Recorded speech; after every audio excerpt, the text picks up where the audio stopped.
Votre attention s'il vous plaît. Cet élément est en ligne là. Contactez-nous pour savoir s'il est aussi disponible en la langue de votre préférence. Évangile-éternel.com. Si c'est l'évangile éternel que vous recherchez, alors c'est ici. christequality.com. Les cieux sont à la portée de votre main, juste par un simple clic de la souris. La rubrique Pasteur et Thème vous présente aujourd'hui l'homme de Dieu, le bien-aimé, le prophète Médard Kiala. Recherchez-vous les enseignements du prophète Médard Kiala? Allez sur christequality.com/medarkiala.html. Les enseignements sont disponibles en texte, audio et vidéo.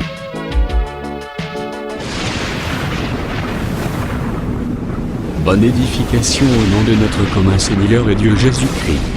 Amen. Et que la paix du Seigneur est colonna yo. Vous allez tellement en confiance en Zambo et puis si vous temps, c'est qu'à vous qui c'est aussi la bénédiction. Donc ceux qui a sangé si vous savez que c'est pour nous bénir.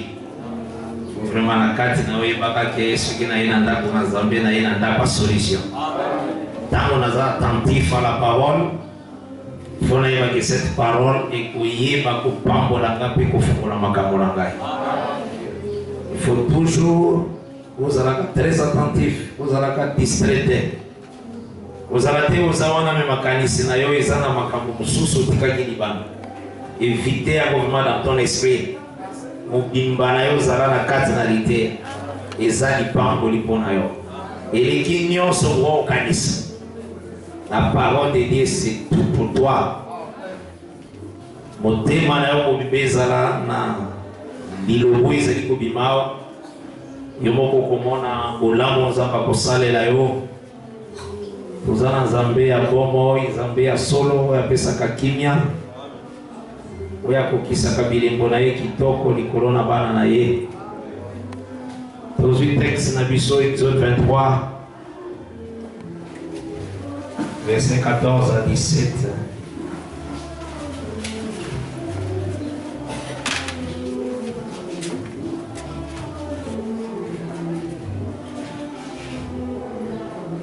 Je lis au nom de Jésus-Christ.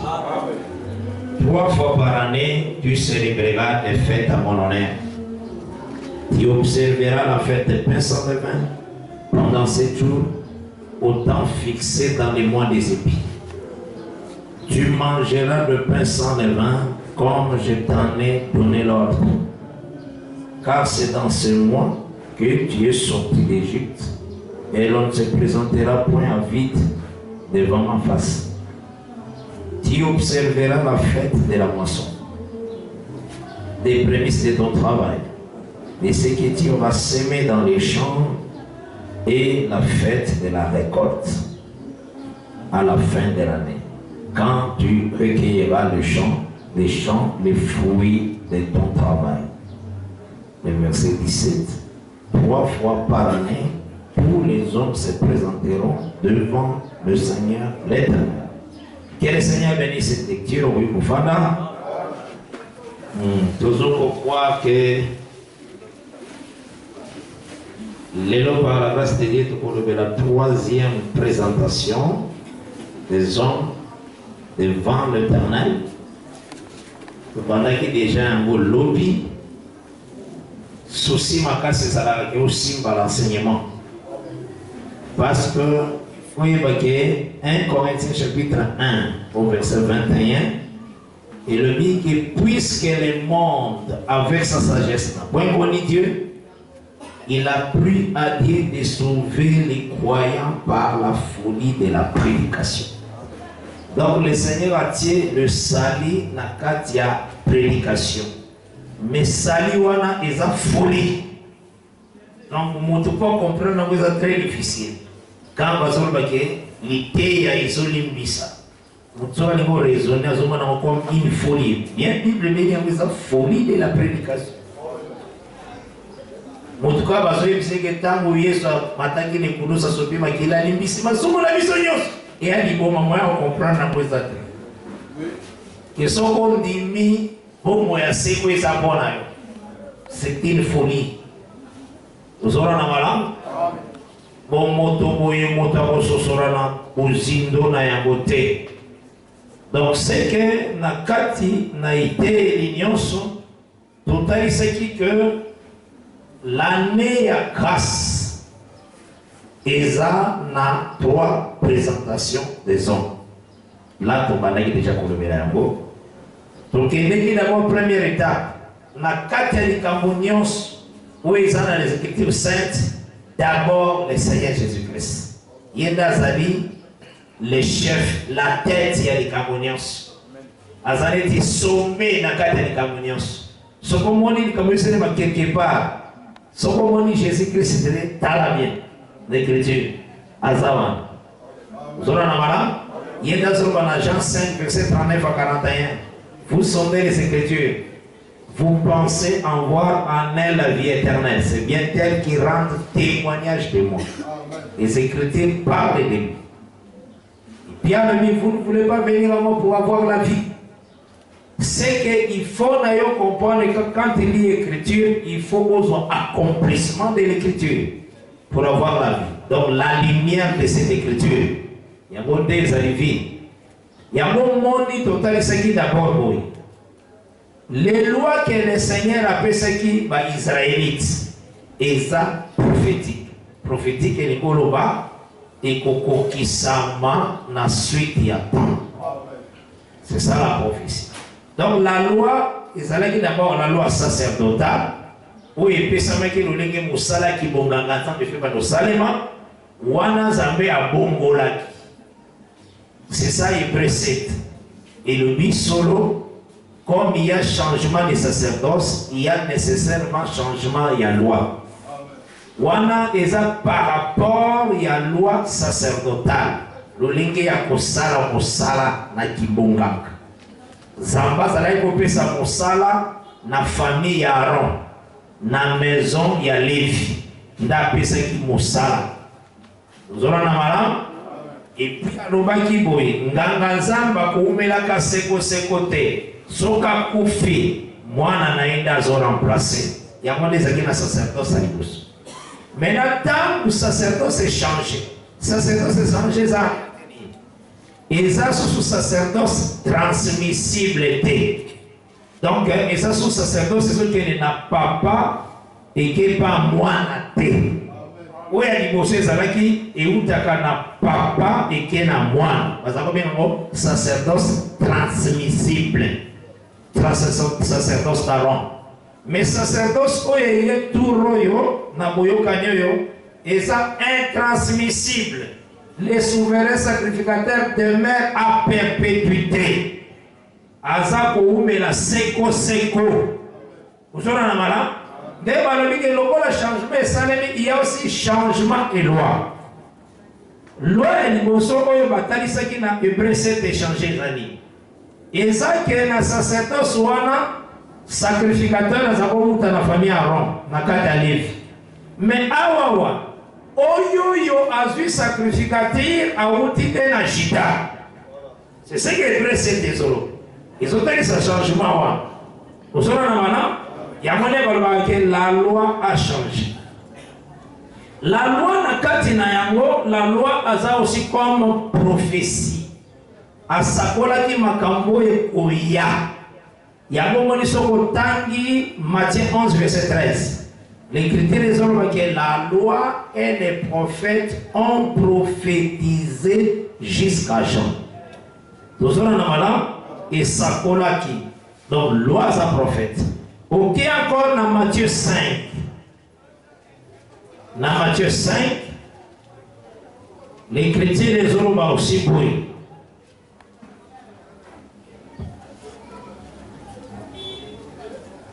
Verset 17 à 18.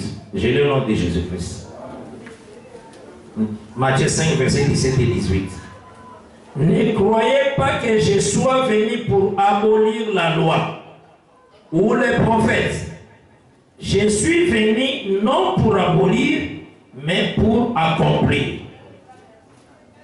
Car je vous l'ai dit, en vérité, tant que le ciel et la terre ne passeront point, il ne disparaîtra pas de la loi un seul iota ou un seul trait de lettre, jusqu'à ce que tout soit arrivé. Awa wa loi ça comme prophétie. Ozona na mala makambo ekokomaka eza lokola esakweli. Est-ce que aussi maman? Donc c'est qu'il faut n'avoir baboué.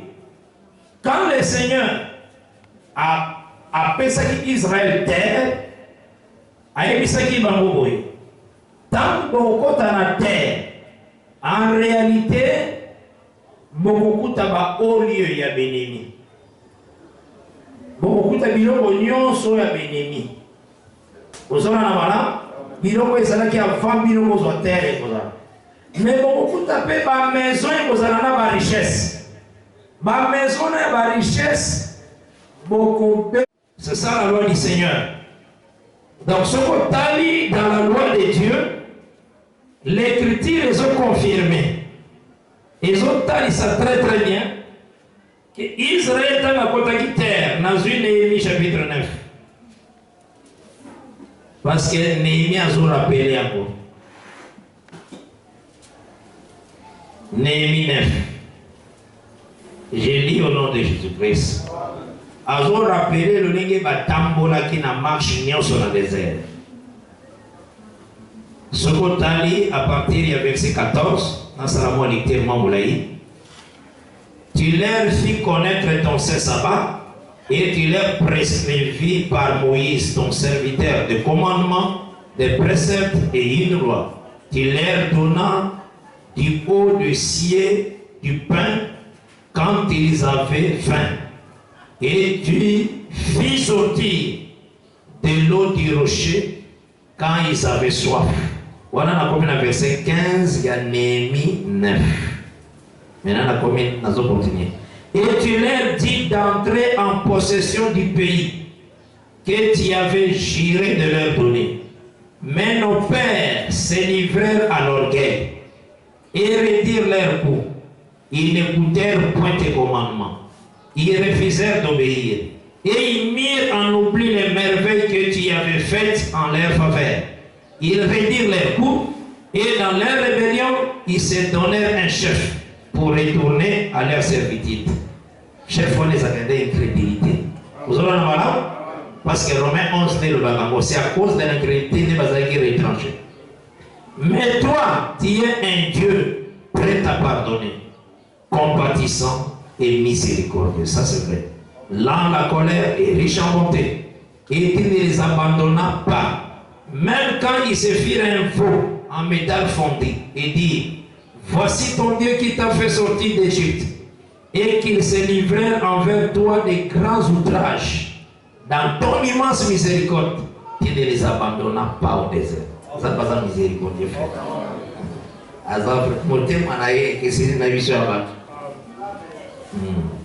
Et la colonne de nuée ne cessa point de les guider les jours dans leur chemin, ni la colonne de feu de les éclairer la nuit.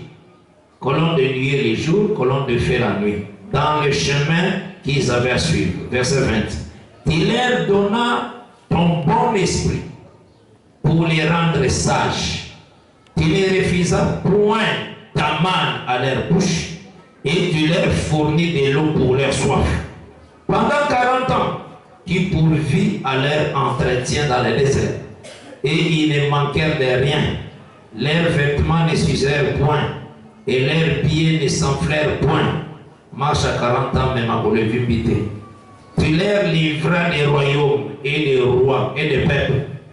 Donc tu partageas entre eux les contrées et ils possédèrent les pays de Sion, roi de Hesbon, et les pays d'Og, roi de Bazan. Tu multiplias leurs fils comme les étoiles des cieux et tu les fis entrer dans les pays dont tu avais dit à leur père qu'ils prendraient possession. Et leurs fils entrèrent et prirent possession du pays, qui humilia devant eux les habitants du pays, les Cananéens, et il les livra entre leurs mains avec leurs rois et les peuples du pays, pour qu'ils les traitent à leur gré. Ils devinrent maîtres de villes fortifiées, des terres fertiles. Ils possédèrent des maisons remplies de toutes sortes de biens, des citernes creusées, des vignes, des oliviers, des arbres fruitiers en abondance. Ils mangèrent, ils se rassasièrent, ils s'engraissèrent, ils vécurent dans les délices par ta grande bonté. Est-ce que vous comprenez? Les Kamanazaki n'ont pas tant que les hypos sont quand même les calices. Mais les Kamananga Mounene Sake, et ça, la loi, et ce qui va me dire que la terre, dans Deutéronome chapitre 4, même dans Deutéronome 6, il ne faut pas détruire les oliers. Les oliers, il faut détruire. Mais ça, la maison, il faut détruire des. Oh, et ça, qui n'a pas bien, n'a biloko déjà bien mis. Et la candéba. Vous avez la malade? Donc, va compter la promesse, mais va compter déjà le biloko et ça. C'est ce que j'ai dit. Hein? Si un jour de côté, c'est la première maison et la seconde maison. Dans la seconde maison, vous en avez besoin, il y a un biloko et ça la première maison. Vous en avez malade? Tant que vous possédez territoire, n'y ont sauté pour l'homme. Mais biloko, vous avez bénéficié de la mission. Ce texte, c'est que le Seigneur avait fait pour la loi et la grâce. Quand il entre dans la grâce, dans la loi, la femme ne prêchait pas. Maintenant, dans ton côté, la terre appelée la grâce, cette nourriture-là, toujours liée à la grâce. Il faut donc trouver des maisons où tu peux bouger. Tant que tu possèdes l'héritage, il faut te battre la gamme. Attends que ça va qui avant que tu possèdes terre. On va bouger la terre. Et qu'on ait des billes. Vous avez madame, dans un simple exemple, dans une offrande, dit, nous sommes dans la première maison. Tant que nous sommes contre l'héritage, tu peux bouger à côté. Donc on est vous avez madame, et c'est ça les enfants du Seigneur. Pour comprendre que la loi est aussi pro-fils. Makambo elobaki, même nangambo na biso tozo salela yango. Vous avez dans le sens à prophétie, dans le sens à accomplissement. La loi est aussi comme un exemple. Comme un exemple. Aujourd'hui, dans 1 Corinthiens 10, qu'on a besoin de nos frères, nos pères ont été soulagnés et bazalaki baptisés dans l'eau et dans la nuée. Babelaki de l'eau, tout le temps, parce que les agitaux comiques. Dans le verset 1, il y a 1 Corinthiens 10. Frère, je ne veux pas que vous ignorez que nos pères, tous, ont été sur la nuée et qu'ils ont tous passé au travers de la mer. Qu'ils ont tous été baptisés en Moïse, dans la nuée et dans la mer. Qu'ils ont tous mangé le même aliment spirituel. Et qu'ils ont tous bu le même breuvage spirituel car ils buvaient à un rocher spirituel qui les suivait. Et ce rocher était Christ. Mais la plupart d'entre eux ne firent point agréable à Dieu puisqu'ils périrent dans le désert. Or ces choses sont arrivées pour nous servir d'exemple, afin que nous n'ayons pas de mauvais désirs comme ils en ont eu. Donc, les gens qui ont salemaka na tango ya mobeko na kotambola na bango pour pesa biso instruction. Ya solo makambo ezalaki na tango wana ezalaki aussi comme ezalaki servir d'exemple. C'est comme dans la doctrine. Pour tout ça, la nette doctrine na kati na biso, donc se servir na loi, na exemple ya loi. Vous en avez là? C'est comme dans la loi. Moïse a mis ce qui va au temps de la part de l'Éternel, va traiter un problème par la déposition de 2 ou de 3 témoins. Le dernier moment, des témoins tous ont utilisé pour résoudre un problème. Vous savez, madame, la loi Moïse des Arabes qui est la carte à ceux qui ont la lèpre et qui va confirmer sa lèpre, va tirer les bandes à camp. Et la loi. Maintenant, vous savez, la loi, la carte n'a vu son en place. Tout le monde est un frère, azotambo la malade, azoto sayoba zambete,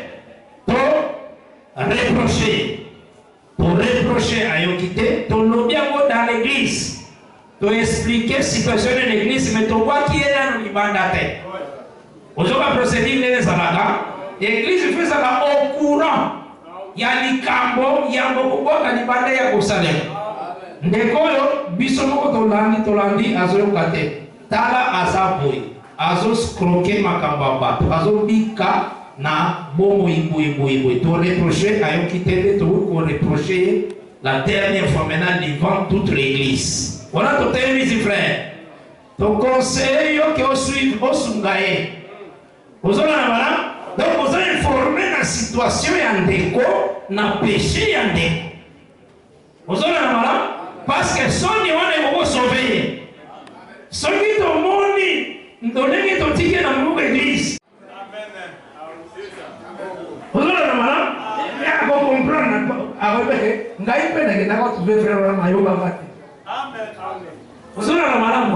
C'est ça la procédure de la Bible. Et toutes ces procédures, c'est Moïse. Vous allez comprendre. Donc, c'est que, même tant que vous avez sur les Camboya, les Bala, tant que vous avez les Écritures, d'abord, les bas et la famille à moi si Andima Mobali. Vous savez, il y a un nombre de famille à moi si sont Andimi Mobali et qui va y habiller tant que son banda et banderiwana.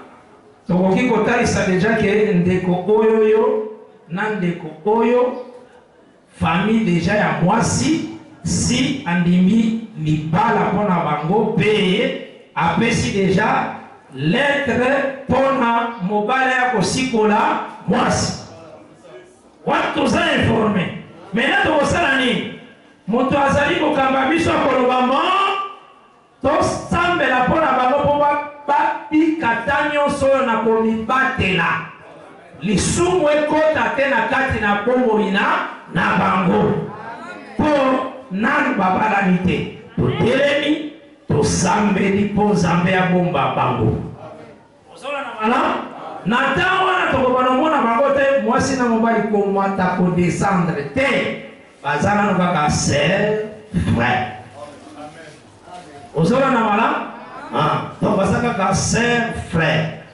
tout le long ya marche ya Israël tout le monde que Israël a rassemblé pour la Likamboya, Libala Moko. Donc 40 ans Mobimba. Et tu as le matin que ah les loni Moïse a sandi si ton frère Moko Yadan, Azoba la sœur Moko Yadan. Et tu as la mais non, mais tout le monde ça va pas la tête, c'est pas ça qu'on parle.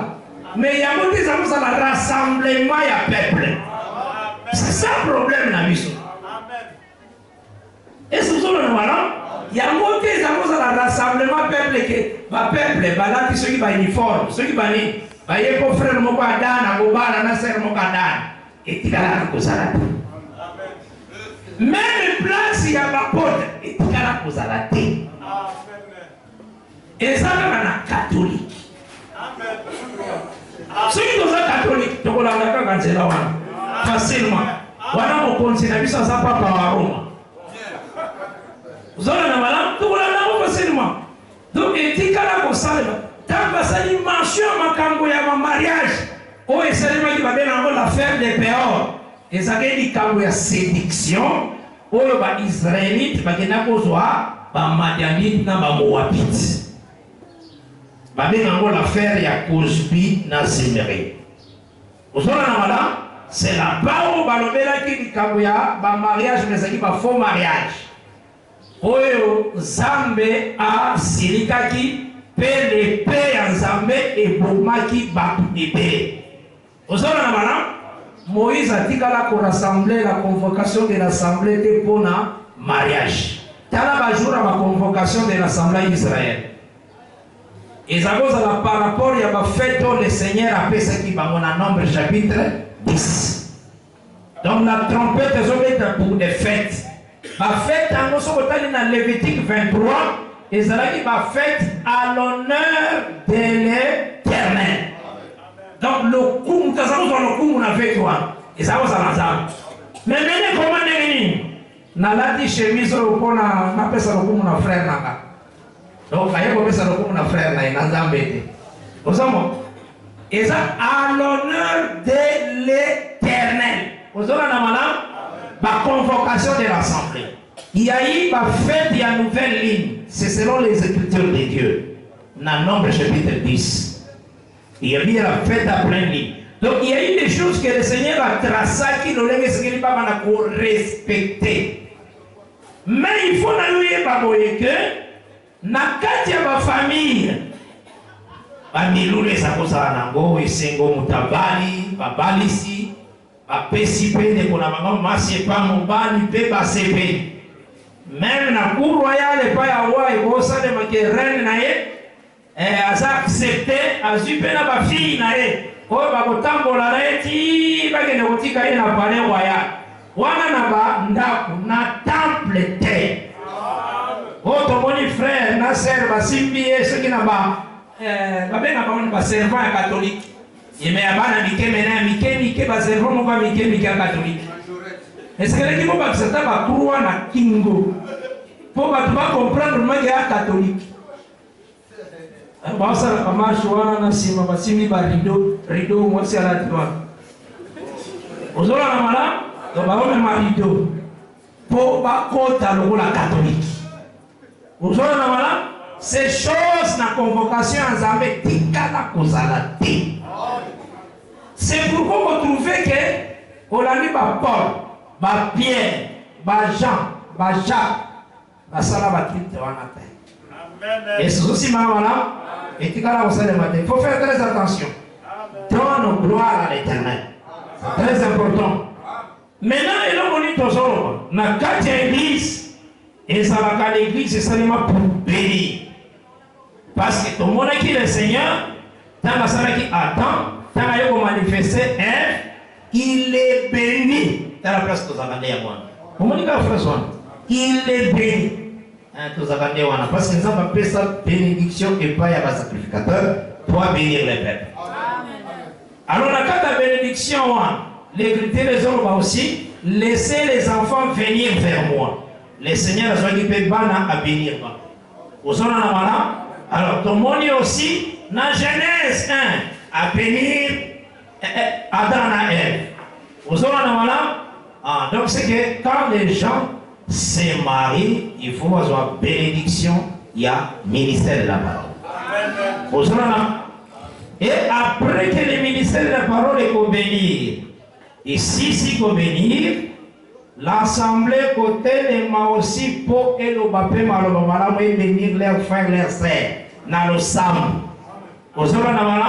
C'est comme Rebecca, la bénisseur qui est par ses frères, par ses sœurs.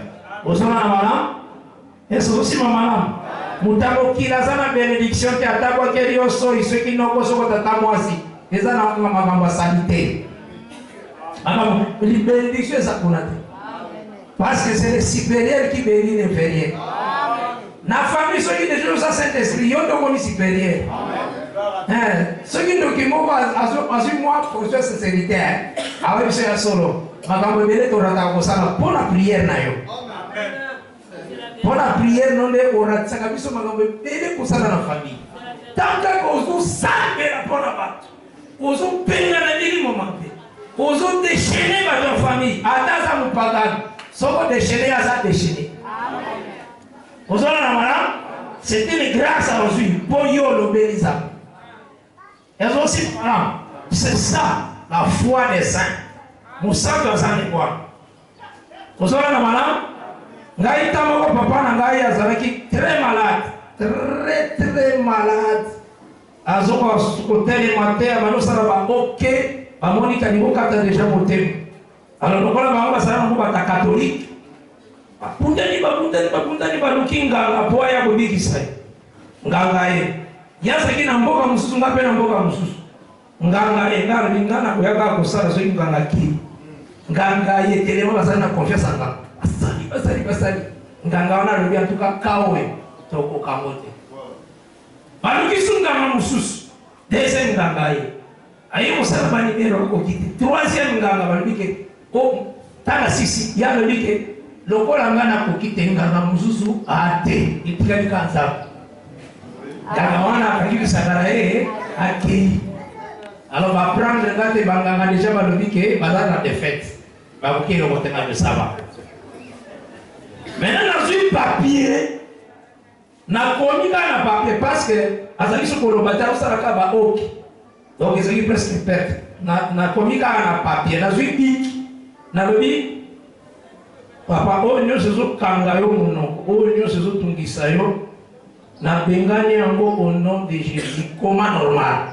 Na pesi grand frère na papier na ebisi so komi la kisa yango kana miswatala amen frère tanga ke voyage na tikala ki pona zaraki na tambeti mwana déplacer saté yaki bango nyoso bakende ki balobike to se la kaka ko kundae aki azui papier ye na watali si bo mtazoni normal amen je prends chez un témoin na normal yemo kwa umelinga pe kwanza akakama akomi normal aya tukanza mbeno zanza pasolo utikete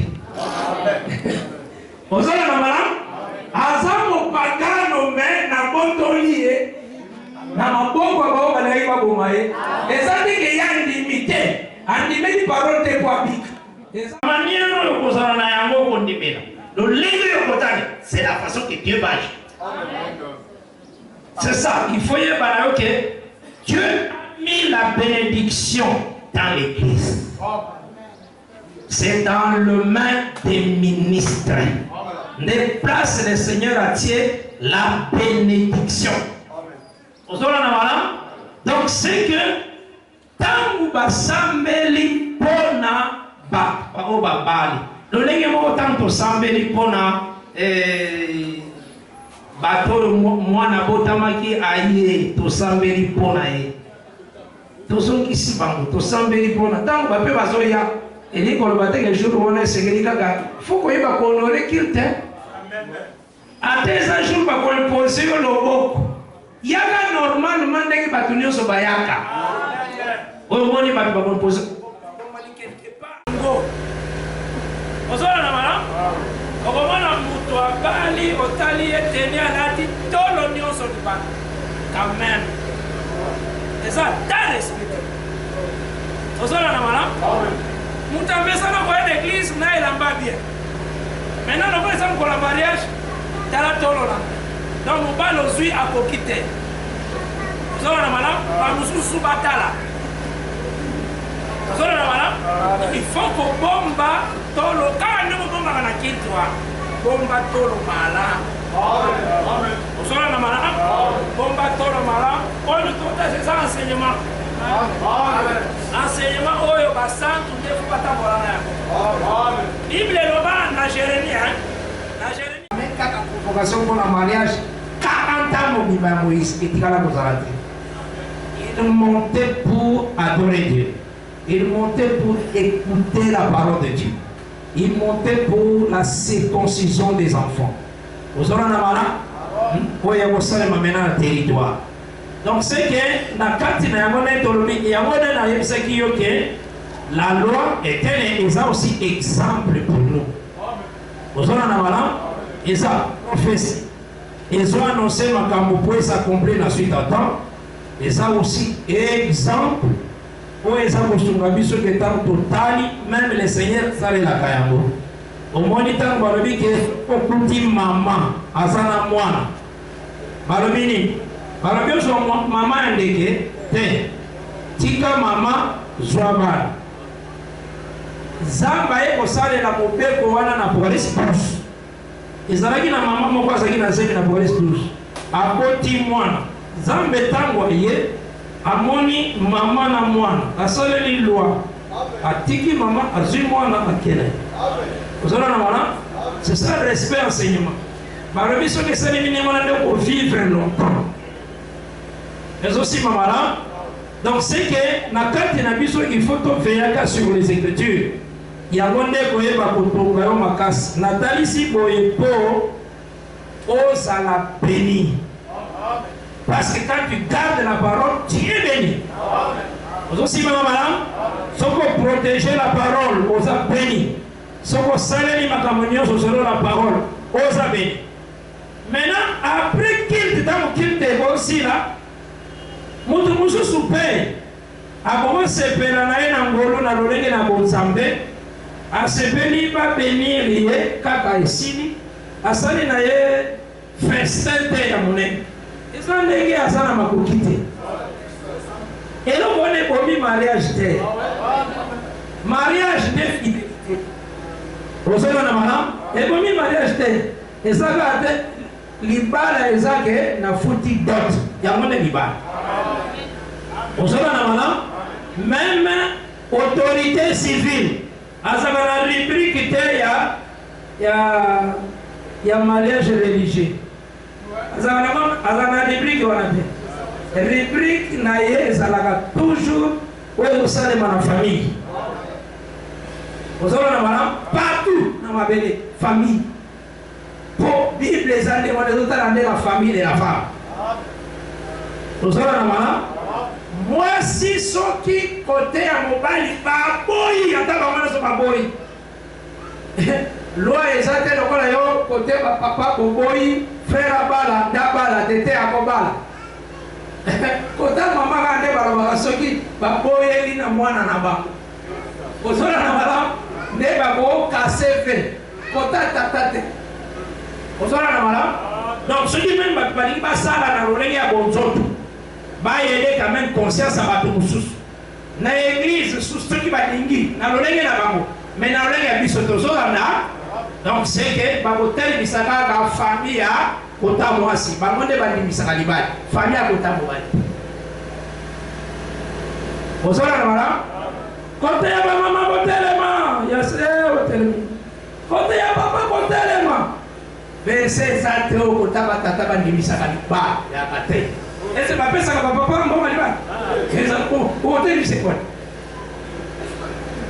awa wana nombre biso tolobi teke tokotelemisa bato awa tokomema nde témoignage oyo tokuta nango kuna samedi so tomemi témoignage wana oye totalisi bino ke na litatoli ya bonzambe basala nzambe bazalaki na likambo wana ntango tote ezopesama tomonaki bandimaki mpe bapesi mwasi batei na bino bakosa bino te bapesi information ici eza teke yo toza na église tomona pesaka mopakano micro est-ce que ozwaki mbongo papa nazwaki mbongo l'église ensemble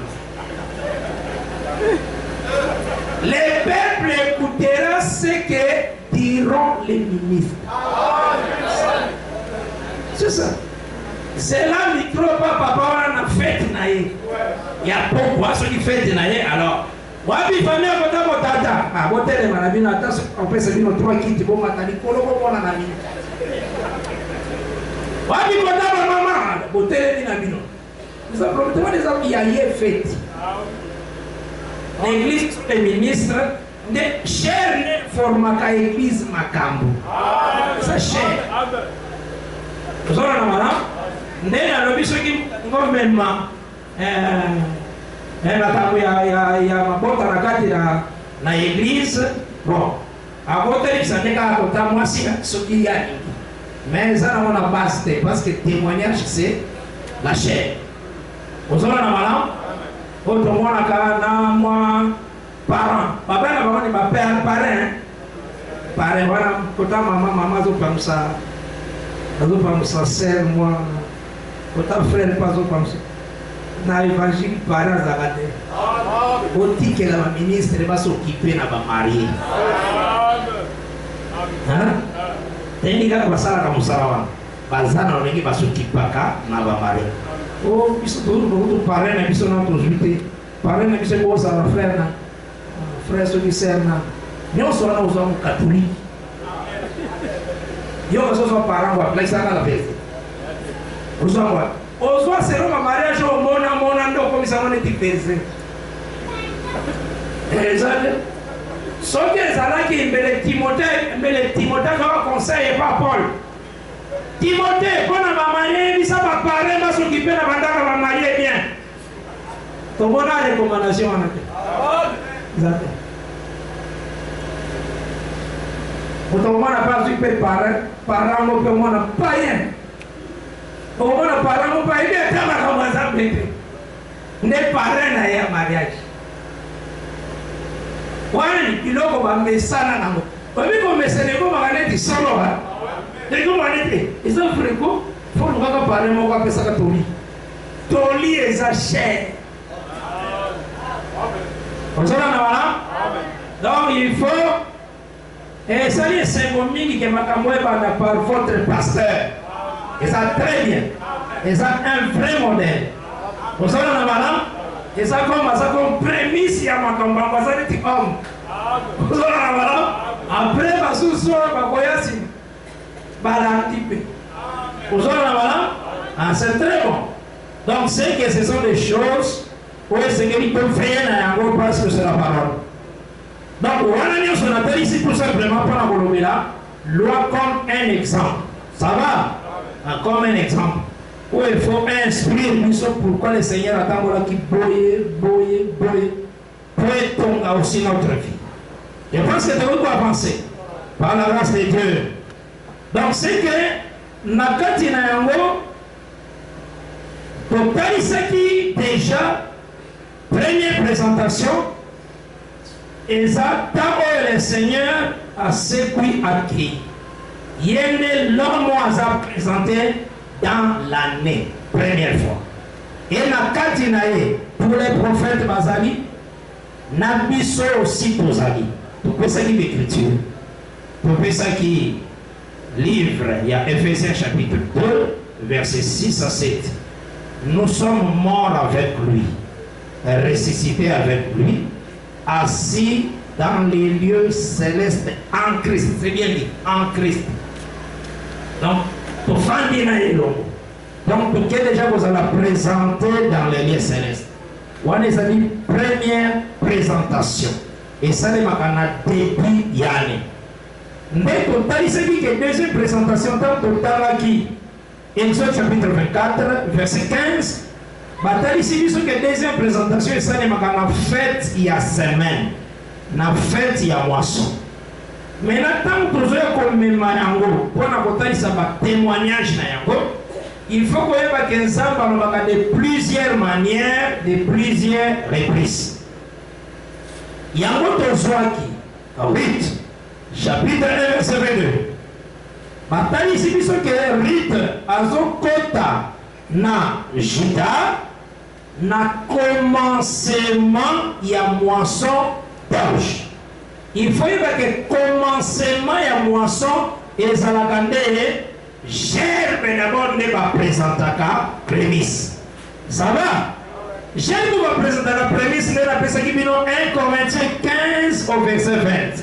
Christ est notre prémisse. Ça va?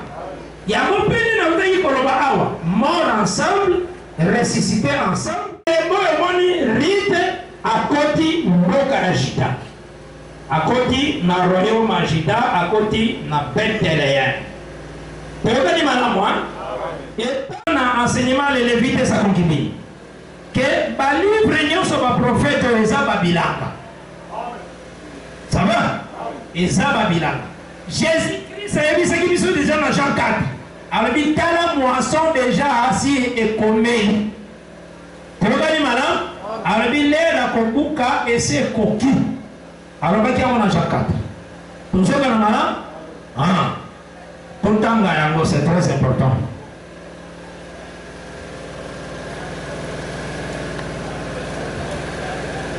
Oh, nous avons touché, nous avons expliqué, nous avons moissonné. Verset 35. J'ai lu au nom de Jésus-Christ. Ne dites-vous pas qu'il y a encore 4 mois jusqu'à la moisson? Voici, je vous l'ai dit, levez les yeux et regardez les champs qui déjà blanchissent pour la moisson. Celui qui moissonne reçoit un salaire. et amasse le fruit pour la vie éternelle. Donc, il y a moissonné ndundate. Il y a moissonné pour la vie éternelle. Donc, il y a bilanga ya boité sur le bilanga même. Et c'est ça le bilango de bon ça la quota c'est qu'on a la dragage la quota c'est qu'on a celui qui a moissonné pour vie éternelle. Hein? Et ça bilanga ne on a le bilanga pour ça là. Oh, ils sont moissonnés sur vie éternelle. Moisson à zone loba wa ezande des critères à ma prophète. Aussi maman moi, zone loba des critères à ma prophète. Nani a moissonné rite. Donc ça va malade. Et ça rite parce que rite a zaka élément église. Rite a outil na Moab. Moab a zaka mwana ya Lot. Donc ça va malade. Boaz wa balaye auti na Jida. Jida soko kiti azonta na Abraham. Abraham aza côté ya mobali côté ya Boaz. Lot aza na ngalo mwasi côté ya Rite. Osala na mala en réalité ça de Abraham abali Lot. Yango moni tozalaka na verset oyo Lot abundela Abraham ezalaka te. Neti biso tobundela na Jésus te. Jésus kanda kundela biso tokundaka na kati nelonga na ye. Tozoka na mala moi. Pour Abraham nda kenda ko délivrer Lot. Et puis ceux qui Lot azalaki sauvé ezande pon zamba kanisa ki losambo ya Abraham. Atikali ko lobatika kanisa ki losambo Lot ezalaka te. Verset wana ezalaka te. Oya kanisa de losambo Lot nde mena abikisi Lot te. Ezande losambo ya Abraham. Total verset. Parce que les chrétiens le savent, ils peuvent en enseigner.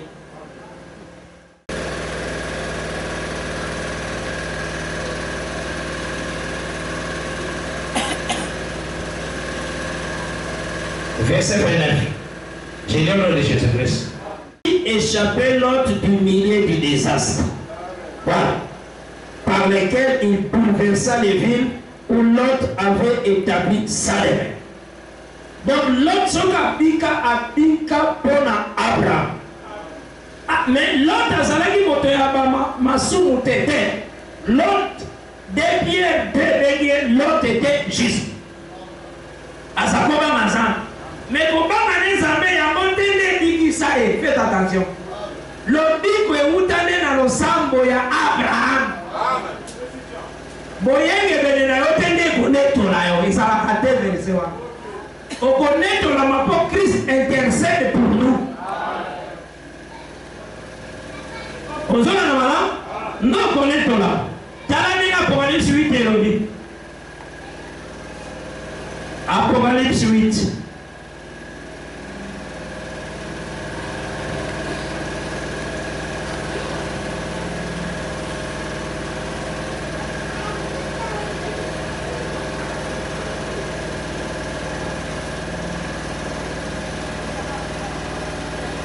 Verset 3.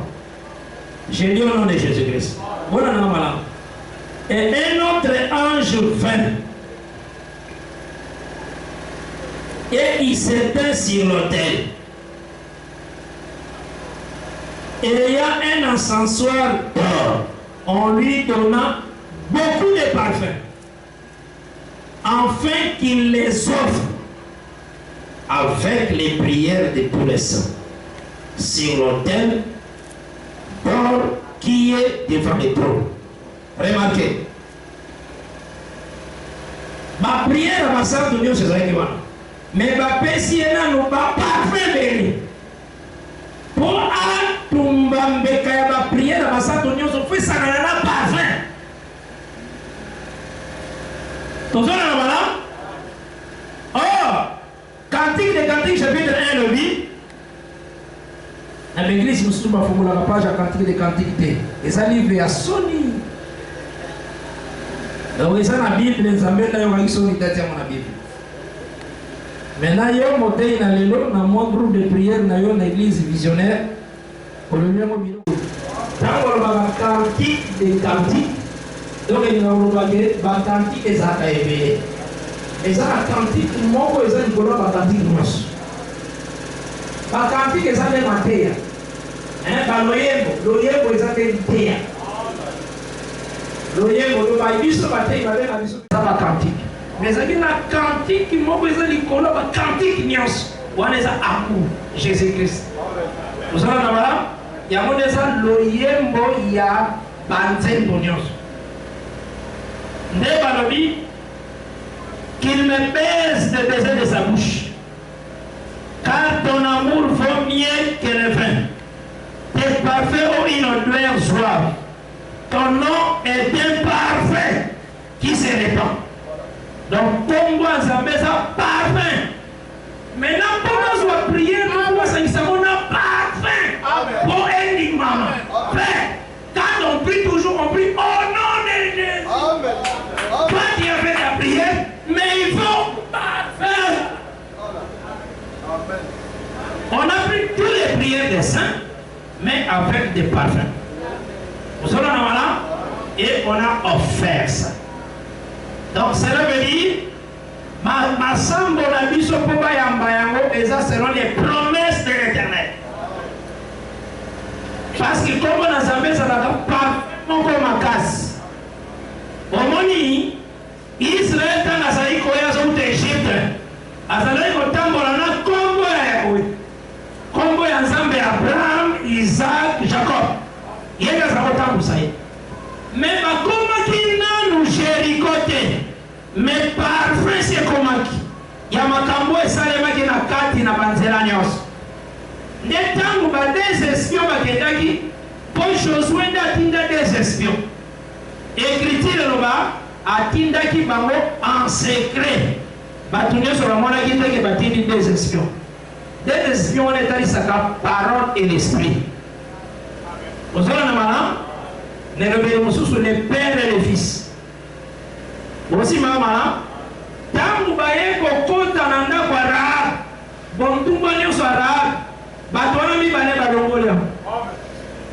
ozosima malamu leur présence lolenge mokala parole ezo epa na yo ezochange yo ezopesa yo la crainte de l'Éternel il faut na yoyeba ke ntango les deux espions bakotaki na ndako ya Rahab le sali mpo na Rahab ezalaki kaka na kati ya ndako na ye singo bautiliza ezalaki kaka na kati ya ndako balakisi ye kaka ndenge ya kosalela yango tolobaka ke ata ti tobotamaki tozalaka biso kaka bana Nzambe ozala na malamu Nzambe ayebaki biso ata ozoyiba na nzungu ata oza mwana moke wana batindi oke nosomba biloko na wenzi okei wenzi okosani eloko moko na mutu olobi o mama alekisela ye na mbongo te alekisaki mbongo te ntango kosala so liaki deja mbongo wana ozongi batuni litungulu eza wapi ata nyonso na ntango oza koleka yango ozalaki Nzambe ayebaki ozala na malamu c'est ça là na bondumba na ye me filtre mwasi ezalaka na ndako ozala na malamu esekeleka balakisa lolenge ya koplace yango esosima malamu ntango ayaki wana Rahab aza bien mpo na nini asepelaki kokita apesa la parole place atia des espions na toiture ya ndako na ye oyo toiture etalisaka motu donc andimi ya kita mibale wana ezala motu na ye c'est ce qu'il faut kolinga pesa parole esika parole azala chef na yo nde okozala peni okozala sauve mais soki opesi parole esika te esili Naomi ateyaki libala kende kofana na makolo Boaz kota mutu te ndimani atayo ozwa libala ozala na malamu kitali bozwa parole koeleve ezosima malamu mais Rahab alobaki eloko moko na Josue te azoloba ke basango ya makambo esalemi c'est ça les parfums toyoki deja masango ebele esalemi kuna na nzela nyonso lolenge Nzambe na bino alongisi bino liboso ya roi ya Og na liboso ya roi de Bazan omoni koyoka sango avant peuple yango ekoma c'est un parfum ça va hein? Voilà ce que opengi na Josué 2 napesaka écriture yango Josué 2 Donc c'est ça les parfums, les merveilles de Dieu.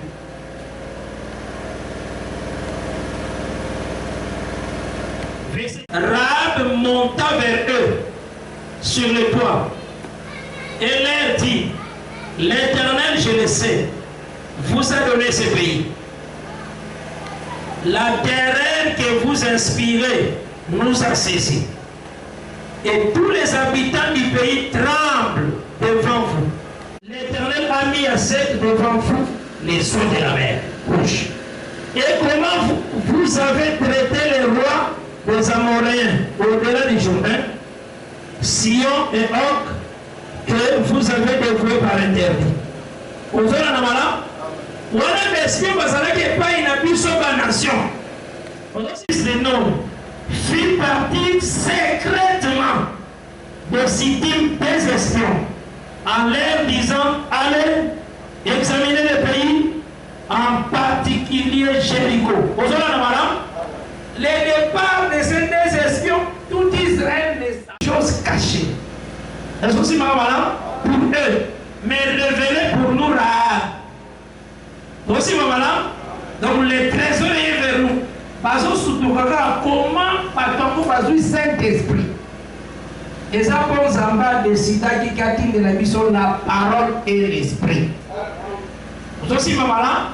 Donc c'est que c'est le parfum de Salakake, ta prière est du maman. Il vous sonne ensemble. On peut prier, parfum, ils ont prier. Mais ils ont prière, il y a Jésus-Christ. Ils ont prier, mais ils ont parfum. Mais jamais, quand tu as prière, non, on a l'Apocalypse, il y a eu parfum. Il y a eu toutes les prières des saints. Mais il y a eu les parfums. C'est ça. Voilà, madame. On a solo et on a les gens de Sambo na yote. Ils ont l'air ensemble. Est-ce aussi madame? Ah, c'est ça qu'il faut comprendre. Donc, c'est que, Nakati n'a pas comprendre d'abord que Rita continue à dire. Azo moissonné. Comme moissonné, des anolègues, la grâce est vers nous. Comme on a l'église. Tous les moissonnés, tous les côtés de l'écriture, on a tous fiers. Ça va? Mais pour ça, l'année, 7 semaines, c'est que 49 jours. Total, c'est qu'il y a les jalons. Et 50e jour, nous avons départ dans la mission. Tous ceux qui comprennent mal moi. Donc, dans le départ dans la mission de Salema, la deuxième présentation, la deuxième présentation, Nalobaki est un enlèvement de l'église. Ça va? Nazwaki 2 Corinthiens 11, verset 1. Nadou, Nazwaki Colossiens chapitre 1 au verset 27, 28. Vous avez la malade? Est-ce que vous avez la malade? Nazwaki Ephésiens 4. Natalaki dans verset 11 et dans verset 13. Ça va? Donc, c'est que tu as la statue parfaite de Christ, tu as comme les hommes faits. Donc, tu as comme un beaucoup qui peut te héritage. Il y a un monde, deuxième présentation dans l'année. Ça va? Troisième présentation maintenant, toujours dans Exode chapitre 24.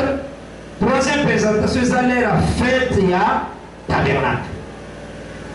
C'est dans la fête à tabernacle. C'est un temps où les ans 7e mois. Lorsque le Seigneur a fait ce qu'il va faire, après ce qu'il 3 fêtes, ils allaient dans 7e mois. Ils ont la fête des trompettes, fête des expiations, après fête, il y a tabernacle. 3 fêtes, on appelle ça qu'il y a dans 7e mois. Mais il faut n'oublier que ça aussi prophétique. Parce que tout à l'heure, que la loi aussi est prophétique. Ça va? Et ça qu'on annoncé le temps où le Seigneur a voyé maintenant aussi pour visiter Israël. Comment? Dans ce temps, il faut dire que le prophète Nios, parce qu'il dit qu'il y a Jésus-Christ. Mouvement où on a le prophète. okoya komona ekokisami na kati ya Jésus. Ozwi na kisi. Moïse azalaki na ndako awa. Mais ayoki souci aya kotala bandeko na ye. Esika bazalaki na souffrance. Akiti aya kotala bandeko na ye. Na se. Et le monde tanisaka, le Seigneur, oazaki pro, aye kotala biso, ba o tozalaki na souffrance sur la terre. Ozosi ba mala. Maintenant komaki wana, akundi pona kokangola hébreu, bazalaki ko attaquer d'abord na égyptien. Ozola na mala, première chose à ça. Égyptien on a tali saka, ba nation nyonso bazalaki ko attaquer Israël. Ozosi ba mala, mutu azalaki ko pesa Israël victoire ezalaki toujours éternelle Jésus-Christ. Ozola na mala. Yenda lobaki que lorsque je vous ai parlé des choses terrestres, vous n'avez pas cru. Cela veut dire que même Nathan soit. Aussi mamala, dans un ça mouvement n'est pas Moïse. Dans le commis égyptien à Sissi Moussala, jour suivant à Yelissus, mais à Yekokuta hébreu. Hébreu mokwazo pete hébreu mususu. Ndapesi bakotori. Alobi, mais bien aimé, vous êtes frères. On est aquí deuxième fois là. Vous êtes frères. Pourquoi vous êtes dans la vie dans la bonne? Oya salai konyo kola moninga ndayebisaki Moïse qui t'a établi chef et juge sur nous. Olingo tiye ngai lokolo tiyaki égyptien hier. Donc c'est que nakati na yango esali Moïse seulement alobi likambo ekomati vers Pharaon akimi Etienne azian na accent atalisi ke Moïse oyo bino boboyaki. Donc omoni moto azali konyokola mosusu Etienne abengi Israël mobima. Or mosusu bazali konyokola azali koloba te azalaki mpe hébreu. Azali toujours ndeko na ye. Soki moto moko wana azopesa Israël mobima. Donc oyo mosusu azali koloba te c'est le Seigneur. Ozola na malam eza le Seigneur lié moko. Jésus-Christ a mis ici bango lobi ke nalingi na célébrer la Pâque. Pourquoi nalingi na célébrer la Pâque? Bokokende na nzela wana bokokutana na un homme akomema krish azotambola yebisa ye le maître aza na pension kolakisa biso lie oyo esengeli tocélébrer Pâque. Akomema bino ntina lie mutu wana aza koloba te. Osola na malamu atikali kosola na bango te kimia kaka atambolaka atiaki nolakisa bango place sacrifice ifeza. Osola na malamu c'est comme la loi est un pédagogue. Et aussi ma malamu elakisaka esika le pain le vin eza. Soki nga comprendre ba prophète te okoma place pain na vin eza te. Aussi ma wana eza na Matthieu 26. Et aussi ma malamu donc c'est que il faut y baquer kozanga kotosa nzambe eza konyokola nzambe. Remarquez dans un témoignage à acte 9. Saul azonyokola nzoto kolo. Donc azobeta azo maltraité ba croyant. Ba wazo croire en Christ. Alors jour wana azokende na Damas. Azokende po akende konyokola kokanga suka susu. Jésus-Christ a libéré la grande lumière. La lumière, on les acquis plus que la lumière du soleil. Parce que la lumière, on a des sans soleil. Vous avez la ah, dans le vie seul. Pourquoi me persécutes-tu? Vous avez la Kozana koto sa kole sa ko persécuter. Et puis si c'est le mini. Ba oyo bazali kozana koto sa kole. Ba oyo ba gutaki mwana don spirituel et puis qui fait souffrir le Seigneur. Et c'est aussi ça la manière où il maki Etienne a répété en ma Arabi a ébissé Esaïe le dit Esaïe 8. À partir du verset 16, il a 18, moi et les enfants que le Seigneur m'a donné. Hein? Ça va? Jérémie n'a pas la carte parce que Jérémie n'a pas pensé qu'il y a pas la carte. Hein? Verset ça. Ça va? Dans Jérémie 16, à partir du verset 1. Où il y a mis un quartier mingi qui vit. Où il y a mis dragage, où il y a mis Bakongo, où il y a mis Bible. Vous savez, mais il y a pas de Bible. Soit quand tu as un jour sur la 6 heures, 18 heures, au moins il y a des Bibles. C'est bien quand même. Mais qui va pas copier quoi? Mais mon écriture plus que copier. Quoi peut sur le téléphone. Et ça l'a raté. Mais elle me dit plus que toute autre chose. Très important. Tant que nous avons mais ça va bien nous soucier nous allons aller dans ma méditation là. Et puis si nous déjà nous avons que quoi ça lui a dit. Naza matala na zo travail.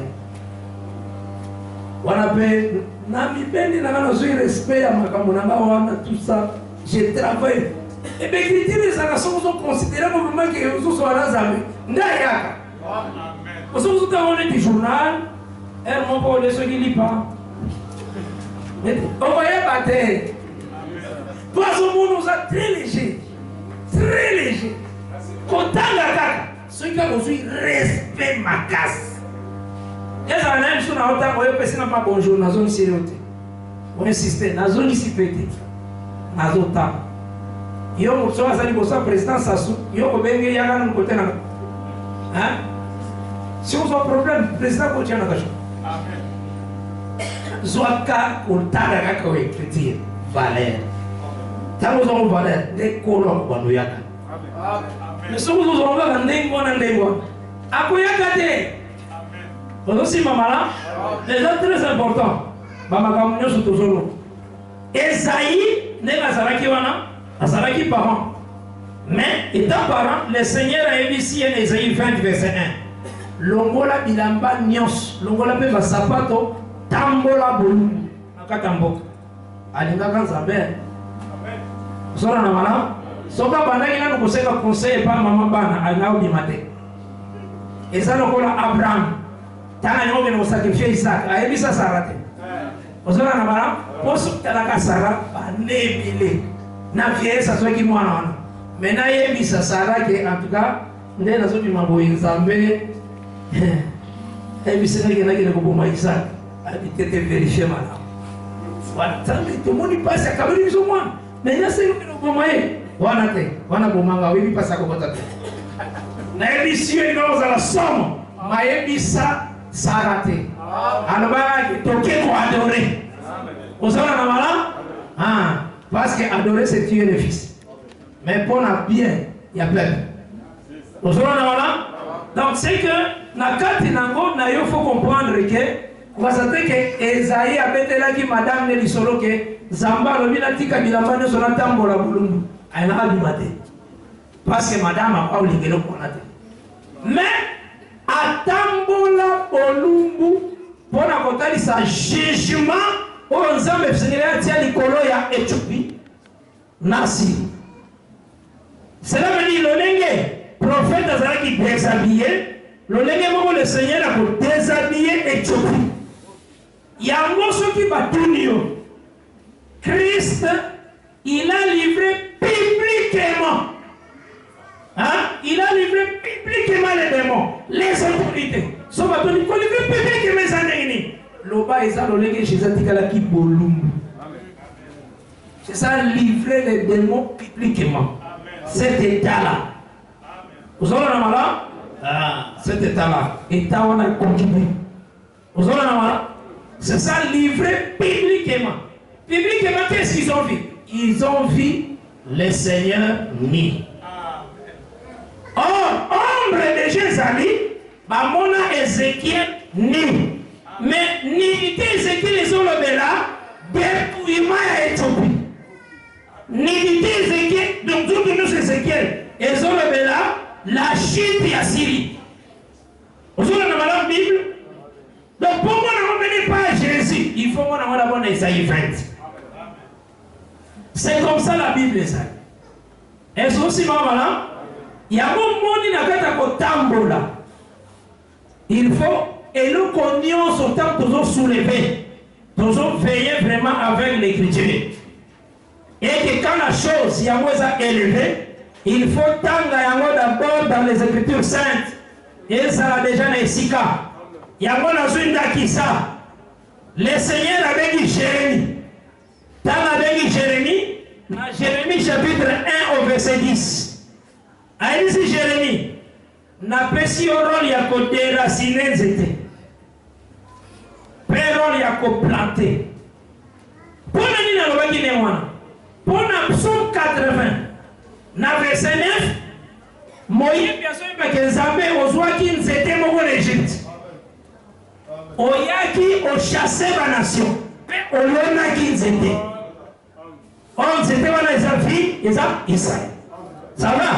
Maintenant, il n'y a pas Jérémie. Jérémie, mission n'a pas si. Ils ont pu connaître c'était quoi? Allons, mon ami. Ministère Rwanda ya Jérémie, na Jésus Azalaki. Nani Azalaki na royaume na maboko na Israël. Maintenant, Jésus c'est que nous sommes à Makambo ya Jérémie. Quoi? Appelle na Israël na royaume. Appelle c'est le royaume. C'est ça. Donc avant ça là, Azali na ne pas Jérémie. Et aussi madame. Donc Jérémie ministère est déracinant des États de Israël. Ministère à Jésus est déracinant Israël dans le royaume. Il y a moi le qui dans Matthieu 21 verset 43. Le royaume vous sera enlevé et sera donné à une nation qui en rendra les fruits. Pour la nation, on a raisonné que ça Congo Zaïre. Nation, on a réponse c'est dans 1 Pierre 2 verset 9. Dans 1 Pierre 2 verset 9, on dit que nous sommes une nation sainte. Les gens qui croient, basa une nation, c'est écrit vraiment comme ça, nation sainte. Vous savez dans 1 Pierre 2 verset 9. Donc, tant Israël a longué la terre, et ça l'air biso de côté comme riche. Biso de côté maintenant la chambre. Ça va? Ton côté n'a pas même parole. Parce que parole est ce qui a bisoté. C'est ce Israël. Mais ton côté, Israël a bimi. Tu sais voilà? Si y a un moment où il y a des choses comme la Vierge, nanda la vieillard, mais concubine à ça à Tanzanie. Débassi mes concubines à Tanzanie, mais Vierge a tiré les mots bimba. Vous savez madame? Vierge ou un corps à Christ, ou à 4, corps à Christ, et ça biso maintenant, corps spirituel. Biso. L'église est un corps physique, c'est un corps spirituel. Donc l'église est un vierge. Où est un physique Israël, à ça vous pensez. Selon Juge chapitre 19. Vous savez là, il y a une Tanzanie, où est-ce comme terrestre. Vous aussi, maman, mais bisous nous avons Mobimba. Peut-être nous avons comme une vierge, selon 2 Corinthiens 11, verset 1 à 2.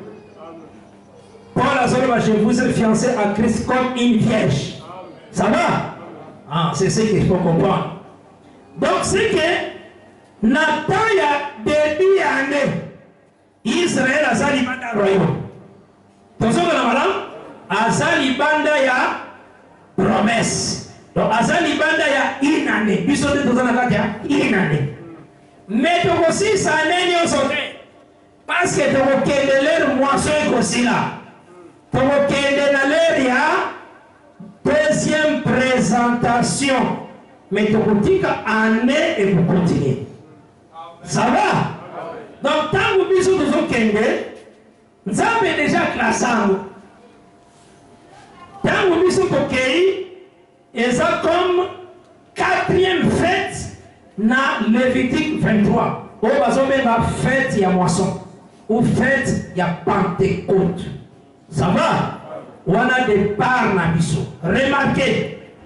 Élite à l'automne bolana Élysée, à l'écart, à Banda Gilgal, à Kéi, Jéricho, après à Kéi Bethel, après Kéi Jéricho. Donc à Tambola Outil file à Gilgal. Pourquoi Gilgal? Parce que Gilgal n'a pas de place péché à Égypte et le roi. Voilà, prenez Josué chapitre 5. Convertir de Gilgal. Vous avez la madame? Parce que Gilgal est ici quand Josué a katabana circoncision. On a Josué 5. Or, ceux qui ont se converti, il faut comme la maison de Dieu. Vous avez la madame? Il y a après Gilgal, il faut comme Bethel. Vous savez la madame? Si vous commis déjà la maison de Dieu, cela veut dire commis juste. Vous commis justifié. Or, Jéricho, comme la ville de palmiers. On a la Deutéronome 34, verset 4. Vous savez la madame? Donc, moi, on a Jéricho, et nous avons ville de palmiers. Va comparer juste comme les palmiers. Vous aussi, madame? Palmier, la carte de bon, royauté, rameau. Vous aussi, madame? Quand Christ a rameau, c'est le roi qui vient. Vous savez, madame? Donc, c'est que juste aussi la carte de la royauté, c'est comme une prince. C'est co-héritier de Christ. Vous savez, madame?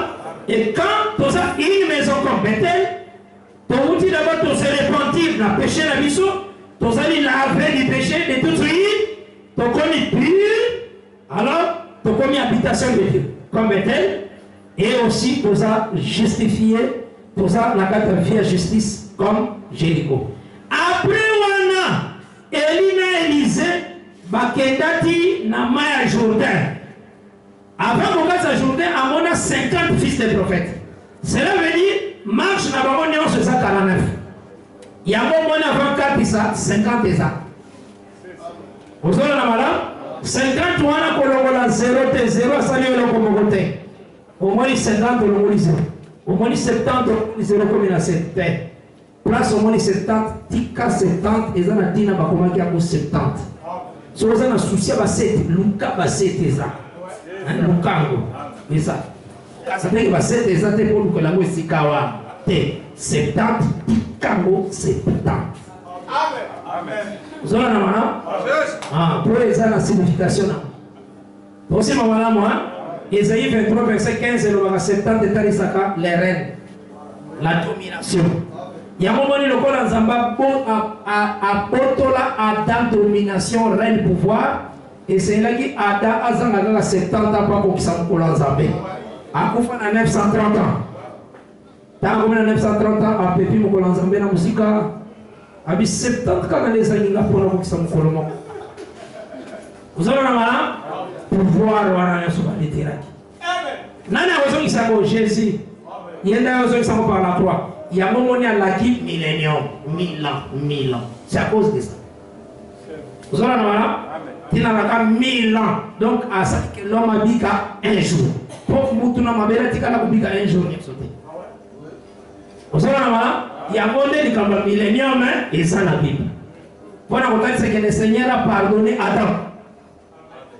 Vous aussi, donc c'est ça il faut y aller.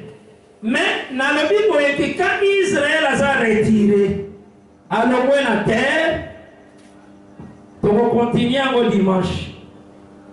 Par la grâce de Dieu. Tous allez l'enseignement à Biche. Tous allez l'enseignement. Donc, ils ont dit que tous les thèmes pour le dimanche, mariage. Tous autres, il y a des. Tous allez mater, tous autres. Tous allez moi. Mais dans ces circonstances, tant que nous avons la bénédiction, pour expliquer ce qui est fait après tout ça, ça va. Ils ont dit que tous autres, on dirait que tous les qui t'a mariage.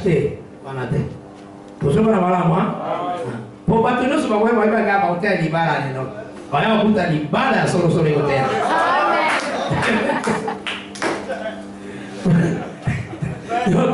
Dans le côté de ma famille, vous avez des balles sur le sol. Vous savez, des balles à Christ dans l'église. Vous savez, il y a un monde de côté. Maintenant, tant qu'il y a des campagnes pour ça, bénédiction de tout expliquer pour la bataille quand même bien positionné pour éviter que mission écriture apparaît à Zaragate. Oh, sœur, tiens là, nous connaissons le beau frère. Natie, moi, esclavagisme dans le beau. Oh, et puis tiens là, le beau au maintenant, on a tout n'a vraiment. Nani yangu ibisa yote nguvu isa pour le mariage. Nani? Gani na unusu na tuna. Unusu bala kazo. Balata kaboite ninga na tuna. Nani ibisa yote balata kaboite. Gani tuna kana. Pourquoi vous êtes complexé? Gani kama. Nani mwana kama. Nani ibisa yote. Wewe ibisa yote sasa kama mtu rokola. Kama mtu rokola. Amen. Amen. En tout cas, le rôle là. Les gens vont se sentir à l'aise. Zara ne vont se sentir à l'aise. Comme tu dis ça, on a mon nom, tu nous soumis à ma casse. Malati queer. Queer ma casse. Quoi ni? Après, on a besoin de griffes. Ce qui est un griffe, il y a le léopard ou bien ni. Malati peut pantalon queer. Bon, queer. On a besoin de battre malati bien. Non, moi, ma casse. Sola che fa mezza con le brucie. Tieniamo esa buona bambuka madili makasi. Neba qui. Ala nende ba minena biso. Tina volata qui usate. Volata un buoni. Qui da ne sika inferenza. Neba sana kama qui. Ato che ne isin plus passata che ba qui esa buona wa. Isati ba buona na moi makasi ko qui. Sana buona essence. Pour ça c'est ça tante. Vous avez il faut ça maintenant par utilité. Les gens tina mingi bana yo mwana ya zambi. Sana tina makasi. Poso poso na kaka batu ti batu mususu ba wana ya kana ba kola na église pour basona tamena bongo. Vous avez on a te commis on a des bisaki mwana wasi mwana bi o eza teni ya chambre. Ata batiele mo ba deseso ni ndengeza teninde ya chambre. Esa ndio uta ya salon te nakatanda ba veranda. Bateli mo sezande ya chambre sa te ya veranda te. Amen. Komi ko kelena ba feti na ba nini bateli no sona pampa. Biso il faut tourner avec pudeur et modestie. Amen. Osona na malam culture na biso ikeseni na batunyo soso mon. Amen. Osona na malam il faut enseigner. Jérémie 15, verset 20, il dit Ezate yo olanda bango. Bango nde faut balanda ngambo na yo. Yango nde Christ azotalisa. Okosala te makambo po sepelisa bango. Mais bango nde il faut balanda ngambo na yo. Ozola na mana? Que le Seigneur apporte le richement. Et que la paix du Seigneur est dans la naïo vraiment mingi. Et je pense que mon dimanche, par la grâce de Dieu, dimanche, n'attendons pour ça la culte de mission normale. Sauf que vous avez besoin, il y a fête, il y a pasteur staff et vous allez dans pourquoi. Pour ça, voilà, moi, voilà, vous dites à uniforme, ceux qui 20 uniformes, ceux qui 30. Comme ça, vous changer ceux qui 8 uniformes. Là, tango na pourquoi. Faites à pourquoi. Et là, il y a qui toyete. Hein? Sur le kit. Vous savez qui n'est pas là? Oui, kit. Oh, il y a fête, là, tango na pourquoi. Vous savez, madame? Église, il y a quand même église. Est-ce qu'il y a une église sanitaire? Il y a propre. Il y a une église propre. Vous savez, madame? Alors, il y a fête, il y a la bisognoso, na pourquoi na 15 heures. Vous savez, madame? Wana to côté là trône na e. Wana ma to trône ya pasteur na biso staff. Na madame na e. Vous savez, madame? Ceux qui même biso ba lui parce que on te pas de changer. Donc on a la patience. Les en fait, il y a hier maintenant. Fallait pas patient. Ta maison ya wana pe pour télémina maison côte. Il y a moi les églises d'elle. Na église l'air ya zamba za lokumu nde muta zo lokumu weza ke papa tumususu azoyate wana chauffer kuna tinaka kantique moteur dimina na balaba dimini na société parce sous kantique allez j'ai vraiment somo na zo ebisayo Nataka kwambia ba majorette na ba mama c'est là où on a fait. Vous savez na kilt ya kilt. Mais kilt vraiment.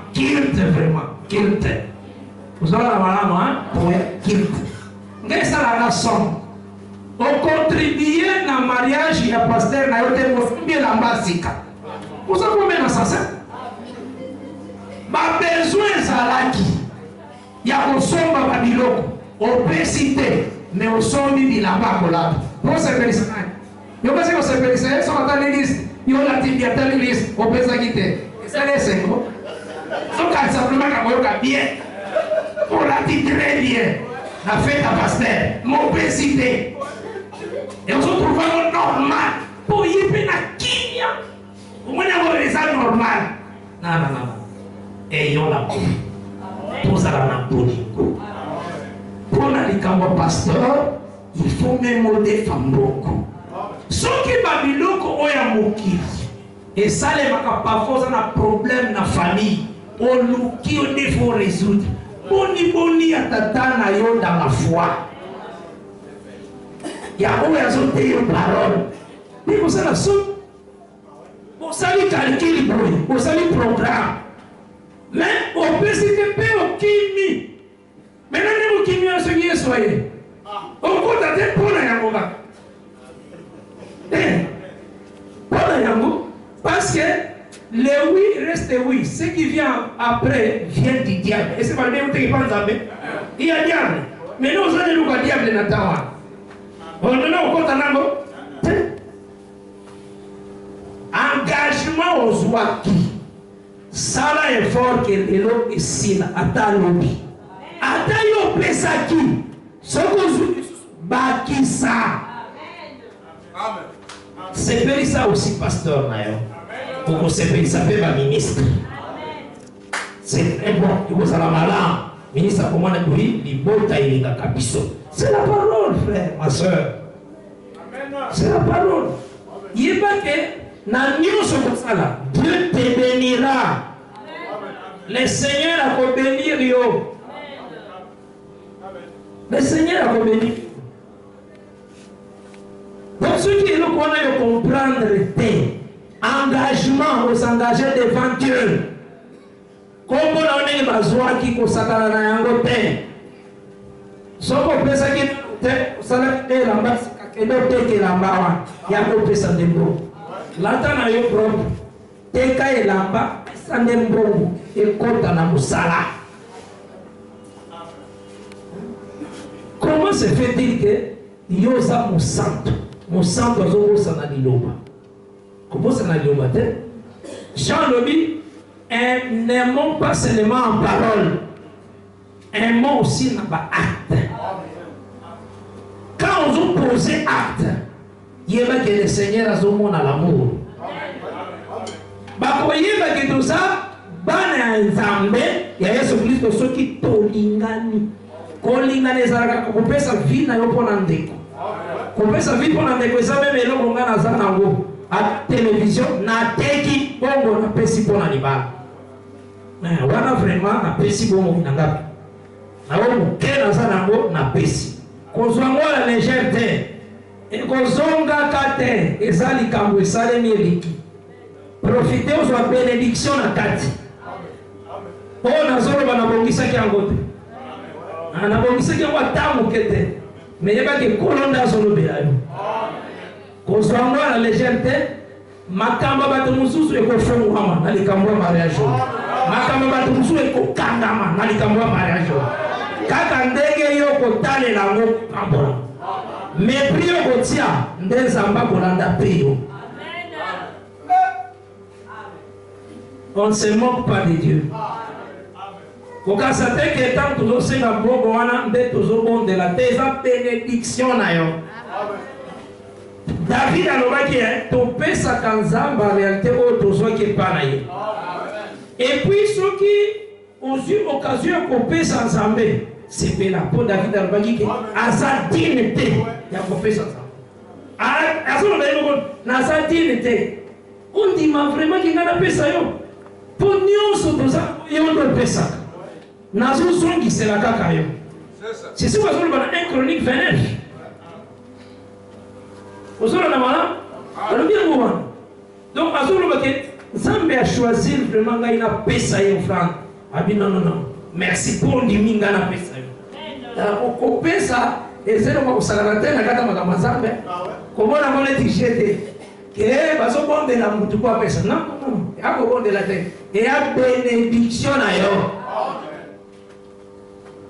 Et la zone bisayo pour dire que au tiaki combo, même au tiaki terre.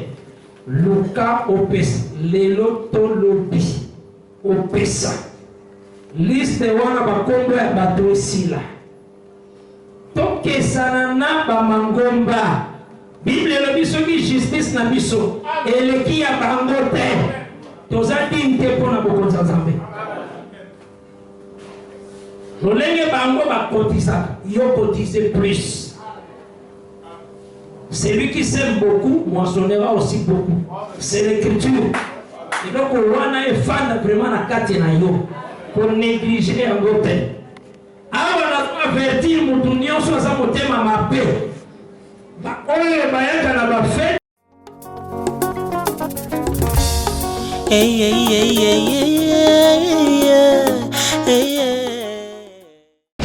Merci d'avoir suivi ce message et que Jésus-Christ vous bénisse. Si vous avez une question à l'intention de l'homme de Dieu, si vous voulez que l'homme de Dieu prie pour vous, si vous voulez vous confier à l'homme de Dieu, ou si vous voulez tout simplement bénir l'homme de Dieu, contactez-le directement si ses coordonnées sont disponibles depuis sa page. Sinon, contactez-nous et nous lui transmettrons vos préoccupations. N'oubliez pas de faire un tour à notre page évangélisation pour voir en quoi vous pouvez vous rendre utile à Christ par cette œuvre. Que Dieu vous bénisse tous. Amen. ChristQuality.com. Les cieux en un clic de la souris. Évangile-éternel.com, le site de l'Évangile éternel. Christ et Quality Fondation, équilibrer la manne ramassée dans le désert de sorte que chacun ait un le maire.